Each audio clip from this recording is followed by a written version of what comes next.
नमस्कार। आज हम लोग असर्टिव नेशनलिस्ट यानी कि चरमपंथी नेताओं के बारे में क्या करेंगे, अध्ययन करेंगे। यह आधुनिक इतिहास का एक महत्वपूर्ण सेक्शन है जिससे बार बार विभिन्न प्रतियोगी परीक्षाओं में प्रश्न पूछे जाते हैं। इस वीडियो के अंतर्गत हम लोग लाला लाजपत राय, बाल गंगाधर तिलक एवं बिपिन चंद्र पाल के जीवनी और उनके द्वारा विभिन्न पुस्तक या समाचार पत्र जो प्रकाशित किए गए थे उसके बारे में भी क्या करेंगे, अध्ययन करेंगे। और इन तीनों को लाल बाल पाल के नाम से भी जाना जाता था। जो हमारे चैनल पे नए हैं उस चैनल को आप क्या करेंगे, सब्सक्राइब कर लेंगे ताकि हमारे वीडियो आप तक पहुंच सके। सर्वप्रथम हम लोग जान लेते हैं कि असर्टिव नेशनलिस्ट थे कौन। तो 1905 बंगाल के विभाजन से लेकर 1915 के बीच कुछ ऐसे नेताओं का उदय हुआ जो खुलकर अंग्रेज और अंग्रेजी नीतियों का क्या किए हैं, विरोध किए हैं। और उन सभी नेताओं को क्या कहा जाता है, चरमपंथी नेता कहा जाता है या असर्टिव नेशनलिस्ट कहा जाता है। और असर्टिव नेशनलिस्ट में जो प्रमुख 3 नेता जो उभरे हैं वह कौन है, लाला लाजपत राय, बाल गंगाधर तिलक एवं बिपिन चंद्र पाल थे। 1885 से लेकर 1905 के बीच नरमपंथी नेताओं का क्या रहा है, काल रहा है। वे अंग्रेज और अंग्रेजी नीतियों में क्या करते थे, विश्वास रखते थे। 1905 के बंगाल विभाजन के बाद और 1915 तक चरमपंथी नेताओं या असर्टिव नेशनलिस्ट का क्या हुआ है, काल रहा है। और 1915 में जब गांधी जी आए हैं फिर वह क्या किए हैं, उसके बाद आंदोलन के बागडोर को संभाले हैं। और उसके बाद कौन सा युग आ जाता है, गांधी युग आ जाता है। तो आज हम लोग इस वीडियो के माध्यम से लाला लाजपत राय, बाल गंगाधर तिलक एवं बिपिन चंद्र पाल के बारे में क्या करेंगे, अध्ययन करेंगे। और उम्मीद करते हैं यह वीडियो आपको बहुत ज़्यादा लाभप्रद सिद्ध होगा। तो सर्वप्रथम हम लोग लाला लाजपत राय के बारे में क्या करते हैं, अध्ययन करते हैं। लाला लाजपत राय भी आपके क्या थे, असर्टिव नेशनलिस्ट थे यानी कि चरमपंथी नेता थे। लाला लाजपत राय, बाल गंगाधर तिलक और बिपिन चंद्र पाल। तो लाला लाजपत राय के जीवनी के बारे में हम लोग देखते हैं और राष्ट्रीय आंदोलन में इनका क्या भूमिका रहा है उसके बारे में भी हम लोग विस्तार से यहाँ पर अध्ययन करते हैं। तो आइए शुरू करते हैं लाला लाजपत राय के बारे में।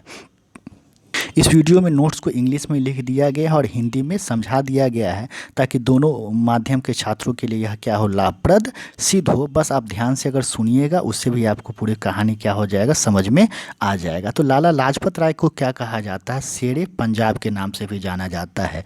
इनका जन्म 28 जनवरी 1865 को लुधियाना के जगरांव में हुआ था। और लुधियाना कहाँ है, तो पंजाब में है। 1885 में वह लाहौर के गवर्नमेंट कॉलेज से स्नातक की, और किस में स्नातक किए हैं, तो लॉ में किए हैं। और स्नातक करने के बाद यह हिसार में लीगल प्रैक्टिस क्या किए हैं, आरंभ किए हैं। परंतु बाद में वह कहाँ शिफ्ट कर गए, लाहौर क्या कर गए हैं, शिफ्ट कर गए हैं। लाला लाजपत राय के पिता का नाम राधा कृष्ण था। उनके पिता जो थे वह स्वामी दयानंद सरस्वती से बहुत ही ज़्यादा क्या थे, प्रभावित थे। चूँकि इनके पिता दयानंद सरस्वती से बहुत ही ज़्यादा प्रभावित थे तो अप्रत्यक्ष रूप से लाला लाजपत राय भी जो थे वह दयानंद सरस्वती और उनके शिक्षा से बहुत ही ज़्यादा क्या हुए हैं, प्रभावित हुए हैं। अब हम लोग देखते हैं रोल एज एजुकेशनिस्ट यानी कि शिक्षा में उनका क्या भूमिका रहा है। जब वह लाहौर में थे तो लाला लाजपत राय आर्य समाज से क्या हो गए, जुड़ गए। और आर्य समाज के संगठन के द्वारा जो भी सेवाएं दी जाती थी उसमें वह बखूबी अपना क्या दिए हैं, योगदान दिए हैं। लाहौर में डीएवी कॉलेज यानी कि दयानंद एंग्लो वैदिक कॉलेज चलाया जाता था, उसमें वह अपना क्या किए हैं, कार्य किए हैं। और साथ साथ आर्य समाज के द्वारा जो अन्य संस्थाएं चलाई जाती थी उसमें भी लाला लाजपत राय अपना महत्वपूर्ण योगदान दिए। 1914 में जगरांव में वह एक उच्च विद्यालय हाई स्कूल की स्थापना किए जो अपने पिता के नाम पर रखे। और उस उच्च विद्यालय का नाम था राधा कृष्ण उच्च विद्यालय, राधा कृष्ण हाई स्कूल नाम था। अब लेखक के रूप में उनकी भूमिका देखते हैं। लाला लाजपत राय एक बहुत ही अच्छे लेखक थे और वह सामाजिक और राजनीतिक मुद्दा पर विभिन्न क्या लिखे हैं, पुस्तक भी लिखे हैं और समाचार पत्र भी प्रकाशित किए हैं। वह विभिन्न समाचार पत्र प्रकाशित किए हैं और उनमें से कुछ प्रमुख जो समाचार पत्र हैं वह है पंजाबी, वंदे मातरम एवं पीपल। वंदे मातरम जो था वह उर्दू दैनिक था, यह दिल्ली छपाया जाता था और उर्दू में था। पीपल जो था वह क्या था, अंग्रेजी में साप्ताहिक क्या था, पत्रिका था। तो पूछ देगा लाला लाजपत राय के द्वारा कौन कौन समाचार पत्र प्रकाशित किया गया है, तो पंजाबी, वंदे मातरम और पीपल। कभी कभी यह भी दे देगा वंदे मातरम किस भाषा में प्रकाशित किया जाता था, तो क्या बोला जाएगा, इसका हमारा जवाब होगा उर्दू। और पीपल किस भाषा में प्रकाशित किया जाता था, तो इंग्लिश में इसको क्या किया जाता था, प्रकाशित किया जाता था। 1914 से 1919 के बीच में वह विभिन्न पुस्तक भी लिखे हैं। कुछ पुस्तक जो है उसका नाम है Young India, England's Debt to India, Political Future of India and Unhappy India. इस पुस्तक का नाम आप लोग क्या करेंगे, याद कर लेंगे। बार बार एग्जामिनेशंस में पूछे जाते हैं कि ये सब पुस्तक किनके द्वारा लिखा गया है। तो लाला लाजपत राय कौन कौन सा पुस्तक लिखे हैं, तो Young India, England's Debt to India, Political Future of India and Unhappy India. इसके साथ साथ वह मजनी, गारिबाल्दी, स्वामी दयानंद सरस्वती, शिवाजी और पंडित गुरुदत्त की जीवनी पर भी क्या लिखे हैं, पुस्तक लिखे हैं। जब वह मांडल्य जेल में थे तो वह अपनी आत्मकथा लिखे हैं और उनके आत्मकथा का क्या नाम है, the story of my deportation. अगर प्रश्न पूछ दे कि लाला लाजपत राय के आत्मकथा का क्या नाम है तो हम लोग बोलेंगे the story of my deportation उनके आत्मकथा का नाम था। अब देखते हैं कांग्रेस में उनकी भूमिका क्या रही है, role in the Congress.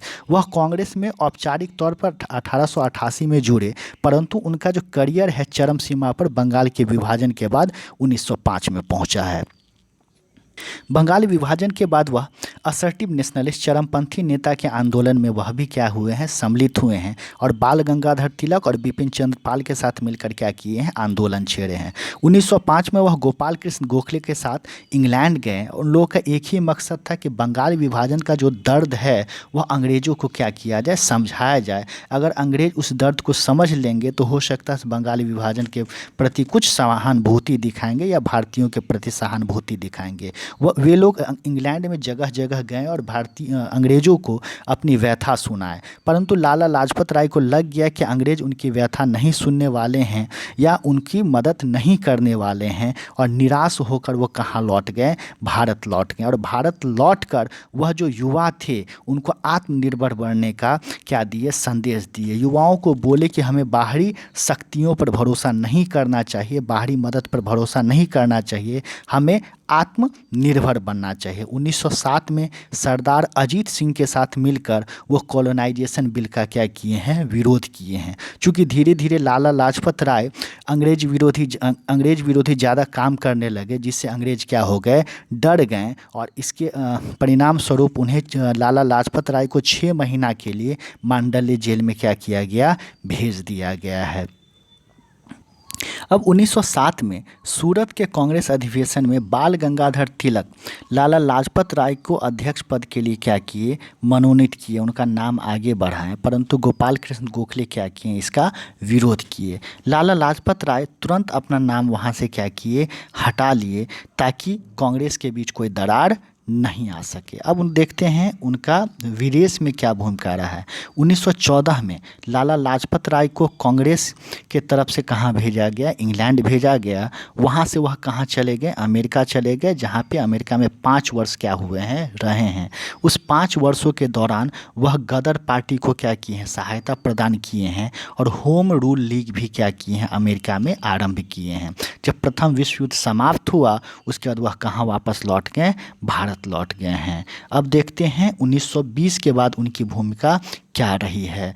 Lala Lajpat Rai जो गरीबों के साथ जो आर्थिक शोषण हो रहा था, जो मजदूरों के साथ जो आर्थिक शोषण हो रहा था, उसका विरोध कब किए हैं, 1920 के बाद किए हैं। अंग्रेज क्या करते थे, गरीबों का आर्थिक शोषण करते थे, मजदूरों का आर्थिक शोषण करते थे।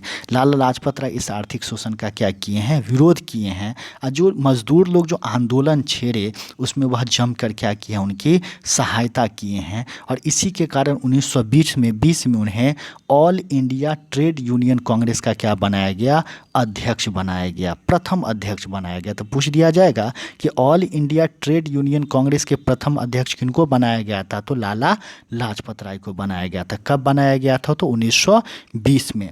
1926 में वह अंतर्राष्ट्रीय श्रम अधिवेशन के 8वें संस्करण में जिनेवा में वह क्या किए थे, भाग लिए थे। यानी कि 1926 में वह 8th इंटरनेशनल लेबर कॉन्फ्रेंस में क्या किए, भाग लिए और 1920 में वह क्या हुए हैं, आईएनसी में भी क्या हुए हैं, चुने गए हैं। तो 1920 के बाद उनके साथ क्या क्या हुआ है, तो पहला तो 1920 में वह आईएनसी के अध्यक्ष चुने गए। दूसरा 1920 उसी वर्ष वह all India trade union Congress के भी प्रथम अध्यक्ष बने हैं। 1926 में इंटरनेशनल लेबर कॉन्फ्रेंस के 8वें अधिवेशन में वह क्या किए हैं, भाग लिए हैं। तो यह भी इनका 3 महत्वपूर्ण क्या है, योगदान है। अब जब गांधी जी असहयोग आंदोलन आरंभ किए तो आरंभिक दिनों में लाला लाजपत राय इसका विरोध किए, लेकिन जहां असहयोग आंदोलन आरंभ हुआ फिर वह अपना क्या किए हैं, संपूर्ण सपोर्ट दिए हैं असहयोग आंदोलन में। 1921 में वह सर्वेंट ऑफ इंडिया सोसाइटी में भी क्या हुए हैं, सम्मिलित हुए हैं। 1922 में जब असहयोग आंदोलन को बंद कर दिया गया तो लाला जी इससे बहुत ही ज़्यादा क्या हुए हैं, दुखी हुए हैं, क्योंकि वह असहयोग आंदोलन का शुरू में विरोध भी कर रहे थे, परंतु जब देखिए कि असहयोग आंदोलन अच्छा चलने लगा है, जन का आपको सहयोग मिल रहा है, तो वह अपना भी सपोर्ट दिए। लेकिन 1922 में जब असहयोग आंदोलन को रोक दिया गया तो लाला लाजपत राय इससे बहुत ही ज़्यादा क्या हुए हैं, दुखी हुए। ना केवल लाला लाजपत राय, बहुत सारे ऐसे नेता थे जो इस कदम से क्या हुए थे, दुखी हुए थे। 1922 में वह कुछ अन्य नेताओं के साथ उनको क्या किया गया, अरेस्ट कर लिया गया, हिरासत में ले लिया गया। जब वह वहाँ से निकले हैं, जेल से निकले हैं, तो वह मोतीलाल नेहरू और के साथ मिलकर स्वराज पार्टी में क्या हो गए, जुड़ गए। तो पहले कांग्रेस में थे, आईएनसी में थे, लेकिन जेल से आने के बाद मोतीलाल नेहरू के द्वारा स्थापित स्वराज पार्टी में वह क्या हो गए हैं, जुड़ गए हैं। 1930 में उन्हें सेंट्रल लेजिस्लेटिव असेंबली का सदस्य भी क्या किया गया, निर्वाचित किया गया है। और बाद में चलकर स्वराज पार्टी में कुछ नेताओं के साथ मतभेद के कारण 1923 में वह क्या किए हैं, स्वराज पार्टी को छोड़ दिए हैं और मदन मोहन मालवीय के साथ मिलकर एक राष्ट्रीय पार्टी क्या किए, गठित किए तथा हिंदू संगठन आंदोलन का भी क्या बने हैं, हिस्सा बने हैं। तो हम कह सकते हैं कि असहयोग आंदोलन में अपना पूर्ण योगदान दिए। 1921 में सर्वेंट ऑफ इंडिया सोसाइटी में भी जुड़े हैं। असहयोग आंदोलन बंद होने के कारण वह दुखी भी हुए हैं। उनको 1922 में अरेस्ट भी कर लिया गया, हिरासत में भी ले लिया गया है। जब वहाँ से निकले हैं, जेल से निकले हैं, तो वह स्वराज पार्टी में क्या हुए हैं, जुड़े हैं और मोतीलाल नेहरू के साथ मिलकर काम किए हैं। बाद में स्वराज पार्टी में कुछ मतभेद हो जाने के कारण वह वहाँ से छोड़ दिए और मदन मोहन मालवीय के साथ मिलकर भी क्या किए हैं, आंदोलन को आगे बढ़ाए हैं। 1923 में उनको सेंट्रल लेजिस्लेटिव असेंबली का भी क्या चुना गया है, सदस्य चुना गया है। अब हम लोग देखते हैं उनका निधन। तो 20 अक्टूबर 1928 को जब वह लाहौर में साइमन कमीशन का क्या कर रहे थे, विरोध कर रहे थे, तो सॉन्डर्स के द्वारा जो लाठी चार्ज करवाया गया था उसमें उस लाठी चार्ज में सर पे उनको क्या हो गया, लाठी लगने के कारण वह बुरी तरह घायल हो गए और 17 नवंबर 1928 को वह क्या हो गए, इस दुनिया से हम सभी को छोड़ के चले गए हैं। तो पूछ देगा लाला लाजपत राय का जो निधन है वह कैसे हुआ है, तो 20 अक्टूबर 1928 को साइमन कमीशन के को विरोध करने के दौरान उनके सर पे लाठी लग गया, जिसके कारण वह बुरी तरह घायल हो गए और 17 नवंबर 1928 को उनका क्या हो गया, निधन हो गया है।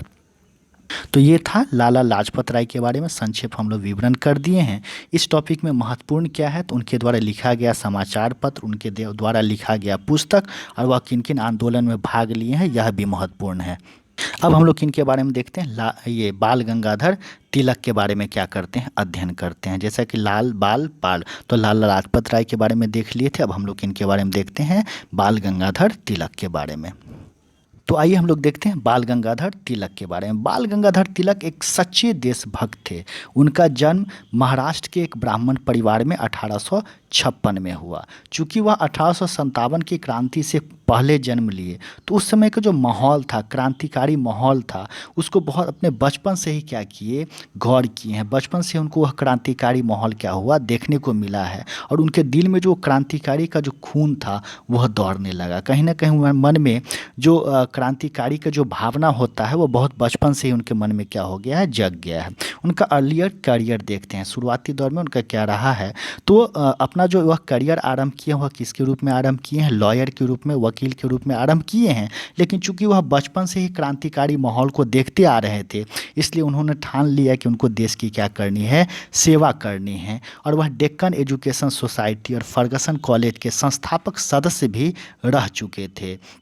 वह युवाओं में आत्मनिर्भरता को जगाने के लिए, साहस को जगाने के लिए, देशभक्ति को जगाने के लिए वो बहुत सारे अखाड़ा का क्या किए, स्थापना किए। साथ साथ लाठी क्लब का भी स्थापना किए, जहाँ पर युवाओं को क्या दिया जाता था, फिजिकल ट्रेनिंग, शारीरिक शिक्षा दी जाती थी, ताकि उनके मन में साहस जग सके, वे आत्मनिर्भर बन सके और तथा क्या हो सके, उनके मन में देशभक्ति का क्या हो सके, भावना जग सके। उनको पता था कि युवा में में ही एक क्रांति लाने की क्या होती है, जज्बा होती है। अगर युवा अगर देशभक्त निकल जाए तो वह देश को क्या कर सकते हैं, आज़ादी दिलवा सकते हैं या देश में अपना एक अहम महत्वपूर्ण भूमिका निभा सकते हैं। बाल गंगाधर तिलक जो थे वह नरमपंथी नेताओं से पूरी तरह असंतुष्ट थे। वह अनुनय विनय में विश्वास नहीं करते थे। वह अंग्रेजों से अपनी मांग को छीनने में विश्वास करते थे।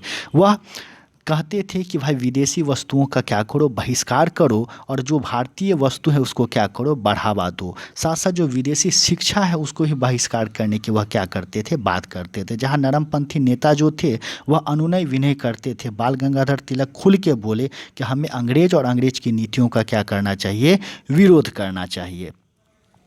उन उनका कहना था कि अनुनय और विनय के दिन चले गए हैं। हमारी मांग तभी पूरी हो सकती है जब हम अपने मांगों को एकदम हक से रखें और बलपूर्वक रखें। जब तक हमारे मन में एक दृढ़ संकल्प नहीं होगा, दृढ़ इच्छा नहीं होगी, तब तक हमारी मांगों को अंग्रेज नहीं सुन सकते हैं। तो उनका कहना था अनुनय विनय की जगह हम लोग हक से अपनी मांग को क्या करें, रखें। यह बाल गंगाधर तिलक अन्य नेताओं को भी बोलते थे। उनकी उपलब्धि क्या क्या रही है। बाल गंगाधर तिलक चूँकि 1856 में जन्म लिए हैं, 1857 और के बाद के क्रांतिकारी माहौल को वह देखे हैं, इसलिए वह क्रांतिकारी के रूप में जन्म ही लिए हैं। वह बचपन से ही विदेशी विरोधी विचार को अपने मन में पाले हुए थे। साथ वह किसी भी प्रकार का जो इनजस्टिस होता था, अन्याय होता था, उसको वह नहीं सहते थे। 1891 में एज ऑफ कंसेंट बिल को वह खुल कर क्या किए हैं, विरोध किए हैं। उनका कहना था कि अंग्रेज़ों को यह कोई अधिकार नहीं कि भारतीय समाज और धार्मिक जो रीति रिवाज है उनके साथ वह क्या करे, खिलवाड़ करे, या हमारे जो परंपरा है उसमें भी क्या करे, हस्तक्षेप करे। 1857 में महाराष्ट्र में क्या हुआ, प्लेग फैल गया, भूखमरी फैल गई, और इससे लोगों को बचाने के लिए बाल गंगाधर तिलक कैंप चलाएं और उसमें लोगों की क्या किए हैं, सेवा किए हैं। और इसके विरुद्ध अंग्रेज को भला बुरा भी कहे हैं कि अंग्रेज इतने निष्ठुर हैं कि लोगों के दयनीय स्थिति, प्लेग से तड़प रहे, प्लेग से मर रहे लोगों के प्रति वह क्या हैं, निष्ठुर हो चुके हैं। बाल गंगाधर तिलक को सरकार विरोधी कार्य और W.C. रैंड की हत्या के विरुद्ध उनको क्या किया गया, जेल भेज दिया गया। अंग्रेज को लगने लगा कि बाल गंगाधर तिलक बहुत गैर कानूनी कार्य कर रहे हैं, गैर सरकारी कार्य कर रहे हैं। साथ साथ W.C. रैंड के हत्या के साजिश में उनको क्या किया गया, फंसा दिया गया और उनको क्या किया गया, कैद कर लिया गया। तो यह भी एक महत्वपूर्ण है कि बाल गंगाधर तिलक को हिरासत में क्यों लिया गया, तो W.C. रैंड के हत्या के कारण और एंटी गवर्नमेंट एक्टिविटीज़ के कारण। तो यह भी महत्वपूर्ण है, याद रखना है। वह एक जन के नेता थे, वह एक मास के क्या थे, लीडर थे। वह शिवाजी महोत्सव को क्या किए हैं, प्रसिद्ध किए, गणपति महोत्सव को क्या किए हैं, प्रसिद्ध किए हैं, ताकि लोगों के बीच में राष्ट्रीयता की भावना क्या हो सके, जग सके, राष्ट्रीय चेतना उनके मन में क्या हो सके, जग सके। तो यह प्रश्न पूछता भी है कि महाराष्ट्र में गणपति महोत्सव किनके द्वारा शुरू किया गया था, तो इनका आंसर हमारा क्या हो जाएगा, बाल गंगाधर तिलक हो जाएगा। शिवाजी महोत्सव भी बाल गंगाधर तिलक के द्वारा बहुत हर्षोल्लास के साथ मनाया गया। उनका एकमात्र उद्देश्य था कि यदि हम अपने प्रथा को, अपने ट्रेडिशन को अगर मनाएंगे तो युवाओं के बीच में कहीं ना कहीं अपने देश के प्रति राष्ट्रीय भावना क्या होगा, जगेगा। अब देखते हैं रोल एज अ राइटर, लेखक के रूप में उनकी क्या भूमिका रही है। तो वह ये समाचार पत्र क्या किए हैं, आरंभ किए हैं। एक मराठा जो इंग्लिश में निकलता था, दूसरा केसरी जो मराठी में निकलता था। इस समाचार पत्र के माध्यम से अपना जो विचार था वह लोगों के बीच रखें, ताकि लोगों के बीच में क्या हो सके, राष्ट्रीयता का भावना जग सके। अब देखते हैं कांग्रेस में उनका क्या भूमिका रहा है। बाल गंगाधर तिलक के कांग्रेस में आ जाने के बाद कांग्रेस का जो स्वरूप था वह बदल गया। उनका जो योगदान है कांग्रेस के लिए वो बहुत ही ज़्यादा क्या है, महत्वपूर्ण है। वह जन आंदोलन के तरीका को ही क्या करके रख दिए, बदल के रख दिए। इससे पहले जो नरमपंथी नेता थे वह अंग्रेज को अपना मित्र मानते थे और कहीं ना कहीं उनको उम्मीद था कि अंग्रेज उनकी क्या करेंगे, सहायता करेंगे, और वह अनुनय विनय के माध्यम से अंग्रेजों से अपनी मांगों को पूरा करवाने का प्रयास करते थे। लेकिन बाल गंगाधर तिलक खुल के कह दिए कि अंग्रेज अनुनय विनय के रास्ते से कभी नहीं मानेगा और हमको अपने इसके लिए, हक के लिए लड़ना होगा। हमें अंग्रेज के नीति का, अंग्रेज के सम्मान का, अंग्रेजी शिक्षा का क्या करना पड़ेगा, विरोध करना पड़ेगा, बहिष्कार करना पड़ेगा और भारतीय सामग्री और भारतीय शिक्षा को क्या देना पड़ेगा, बढ़ावा देना पड़ेगा। तो जहाँ पर नरमपंथी नेता अंग्रेज और अंग्रेज की नीतियों में विश्वास करते थे, बाल गंगाधर तिलक अंग्रेज और अंग्रेज की नीतियों में विश्वास नहीं किए, बल्कि वह अंग्रेजी सम्मान और अंग्रेजी शिक्षा के बहिष्कार का क्या किए हैं, बात किए हैं। वो यहाँ 1857 में वह यहाँ तक बोल दिए कि स्वराज मेरा जन्मसिद्ध अधिकार है और मैं इसे क्या करके रहूँगा, लेके रहूँगा। तो यह क्वेश्चन अगर पूछ दे कि स्वराज मेरा जन्मसिद्ध अधिकार है और मैं इसे लेके रहूँगा, किनके द्वारा कहा गया है, तो किनके द्वारा कहा गया, बाल गंगाधर तिलक के द्वारा। बंगाल के विभाजन के बाद तिलक, बाल गंगाधर तिलक एक महत्वपूर्ण नेता के रूप में उभरे हैं। कांग्रेस के 1906 के इस अधिवेशन में बाल गंगाधर तिलक अपना प्रस्ताव रखे। उनका कहना था कि अंग्रेजी शिक्षा, अंग्रेजी सामग्री का क्या होना चाहिए, विरोध होना चाहिए और देसी शिक्षा और देसी सामग्रियों का क्या होना चाहिए, प्रमोशन होना चाहिए। लेकिन अन्य जो नेता थे, जो नरमपंथी नेता थे, उनके सभी मांगों को क्या किए, स्वीकृत नहीं किए, अप्रूव नहीं किए। चूँकि धीरे धीरे असर्टिव नेशनलिस्ट चरमपंथी नेताओं का प्रभाव बढ़ते जा रहा था, तो अंग्रेज इसका फ़ायदा उठाते हुए बाल गंगाधर तिलक को क्या किया, हिरासत में ले लिए और उनको 6 वर्ष के लिए मांडल्य जेल भेज दिए। इस जेल में रहने के दौरान वह 2 पुस्तक लिखे, गीता रहस्य, दूसरा the Arctic home in the Vedas. तो यह भी प्रश्न पूछता है कि गीता रहस्य किनके द्वारा लिखा गया था, तो बाल गंगाधर तिलक के द्वारा। बाल गंगाधर तिलक को 1914 में क्या किया गया, छोड़ दिया गया और 1916 में वह होम रूल लीग कहाँ पर आरंभ किए हैं, महाराष्ट्र में क्या किए, आरंभ किए हैं, जो युवाओं के लिए एक नए उत्साह के रूप में फिर से क्या हुआ है, उभरा।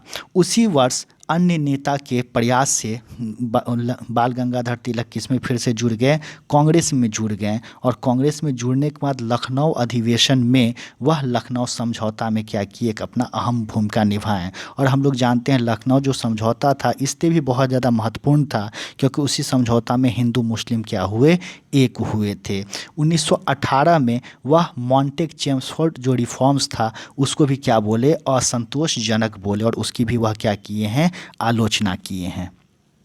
अब देखते हैं महात्मा गांधी पर बाल गंगाधर तिलक का क्या प्रभाव था। हम सभी जानते हैं कि महात्मा गांधी का जो राजनीतिक गुरु थे वह गोपाल कृष्ण गोखले थे, फिर भी गांधी जी अप्रत्यक्ष रूप से आपको बाल गंगाधर तिलक से भी क्या थे, प्रभावित थे। गांधी जी का जो जन आंदोलन का तरीका है वो कहीं ना कहीं बाल गंगाधर तिलक से क्या था, मिलता जुलता था।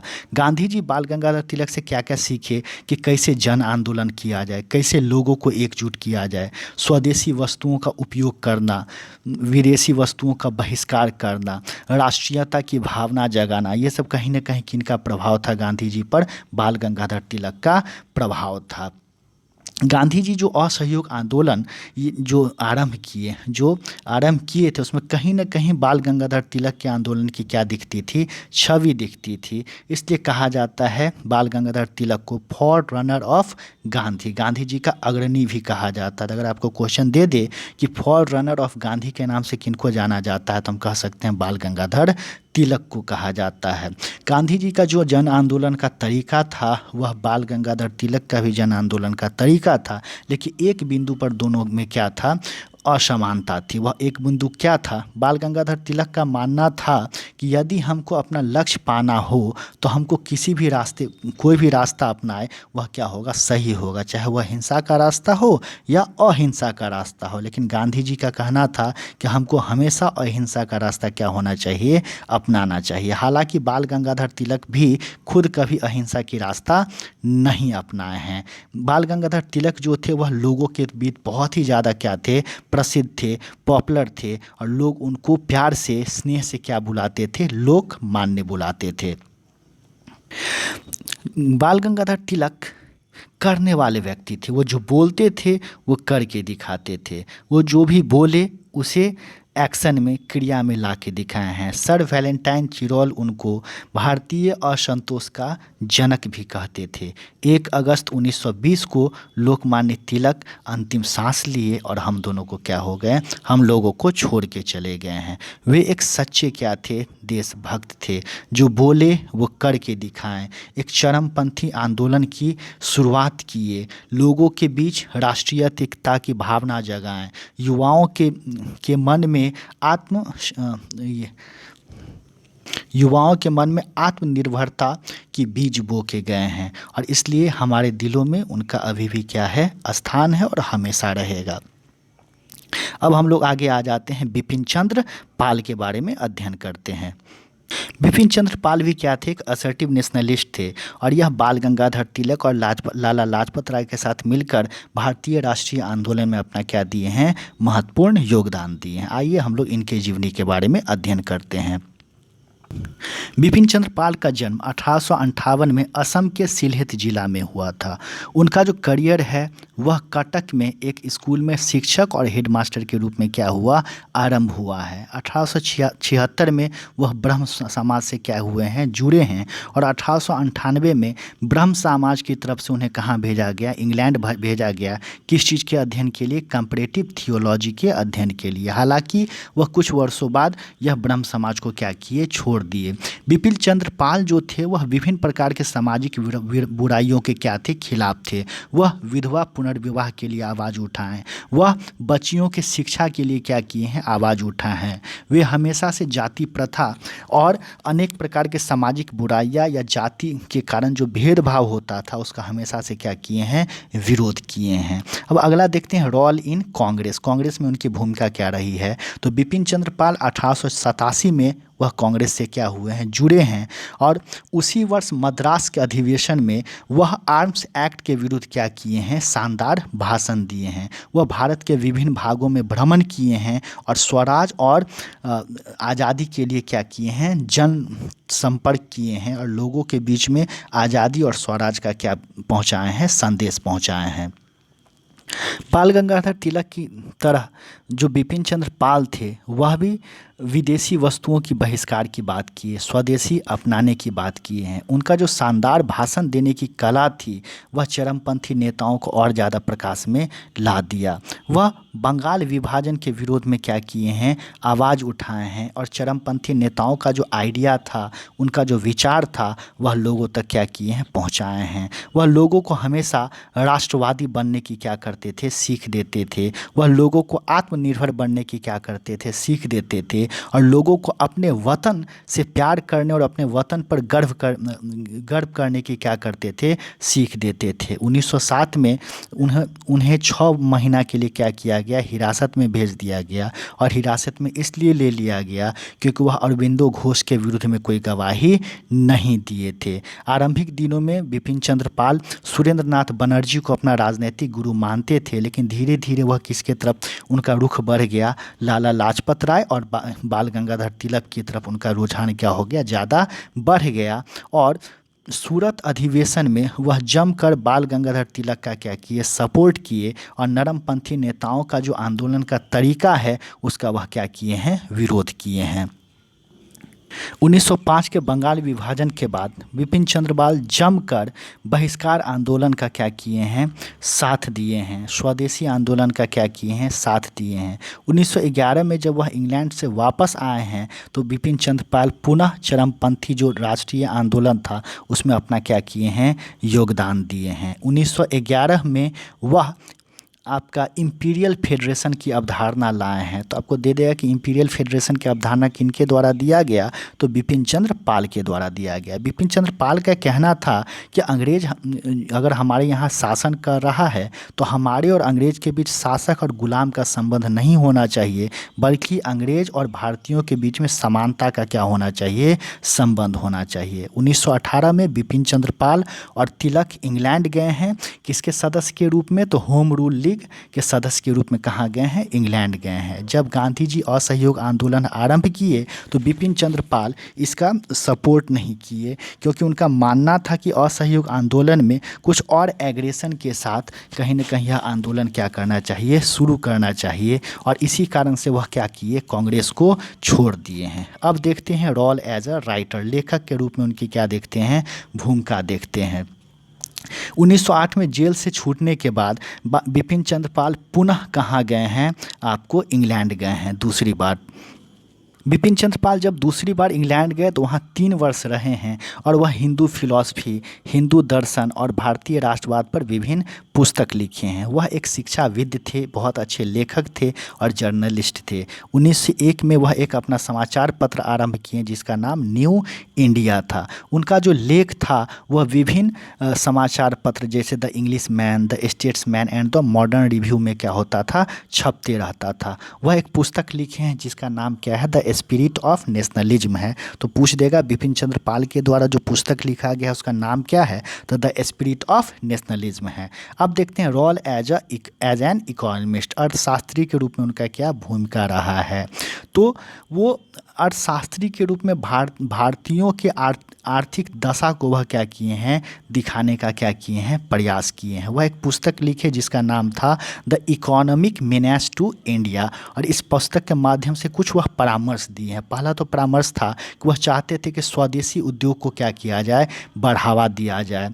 मजदूरों को एक सप्ताह में महज 48 घंटा ही क्या किया जाए, काम लिया जाए। मजदूरों को उच्च भत्ता दिया जाए और जो अमीरों से टैक्स वसूल कर गरीबों के कल्याण के लिए लगाया जाए। स्वदेशी वस्तुओं को बढ़ावा दिया जाए और विदेशी वस्तुओं को क्या किया जाए, बहिष्कार किया जाए। अब उनका निधन देखते हैं। विपिन चंद्र पाल एक महान वक्ता थे और महान देशभक्त थे। वह लोगों के दिलों पर राज किए। 1932 में वह क्या हुए, अपना अंतिम सांस लिए और देशवासियों को छोड़कर चले गए। तो यहाँ पर हम लोग लाला लाजपत राय, बाल गंगाधर तिलक और बिपिन चंद्र पाल के बारे में विस्तार से देख लिए। इस वीडियो में हम लोग को क्या क्या देखना है कि उनके द्वारा कौन सा पुस्तक लिखा गया, कौन सा समाचार पत्र लिखा गया और कौन कौन जन आंदोलन में वे भाग लिए हैं। उम्मीद करते हैं यह वीडियो आपको अच्छा लगा हो। यदि यह वीडियो आपको अच्छा लगा हो तो अपने मित्रों के साथ भी साझा करें। अगले वीडियो में हम लोग नए टॉपिक के साथ फिर आपके सामने प्रस्तुत होंगे। Thank you.